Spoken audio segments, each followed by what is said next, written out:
Hi, I'm Sarah One, and this is Louise from After the End by Dennis Kelly.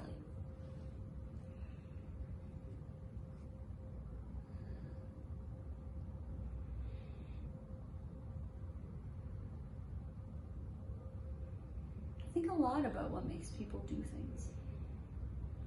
What makes people behave in certain ways, you know? Every night I've been thinking about this.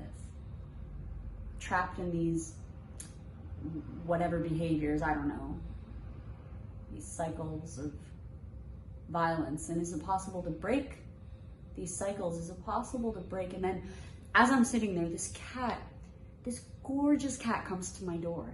I leave the back door open because the garden, it just looks, and she's terrified at first. The garden looks beautiful, it really does. So I went out and I bought her some food. And at first she just sniffed it and ran away. The moment I moved, you know, just no sign of her for the rest of the night. And I'm thinking, reactions, responses, patterns, violence breeding violence. And the next night she's in a bit further, and I'm looking at her tail and I'm like, that's been cut off. And I don't think it was. I think she's a Manx. I think they're born without tails. And the next night she's in further, and I'm starting to get used to this. I'm beginning to look forward to it.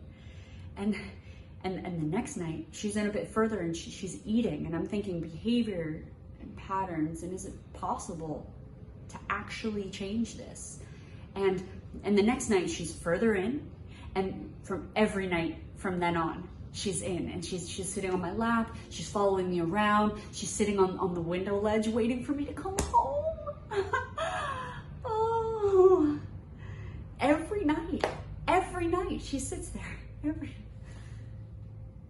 one night she scratches me, just out of the blue. Cats, you know, it's a vindictive cat scratch. Look, see? She knew she'd done wrong. It took her 3 nights to get back up into my lap. And I'm sitting and I'm stroking her, thinking, warm, delicate. And I put my hands around her neck, and I squeeze, and I squeeze, until her neck is the thickness of a rope.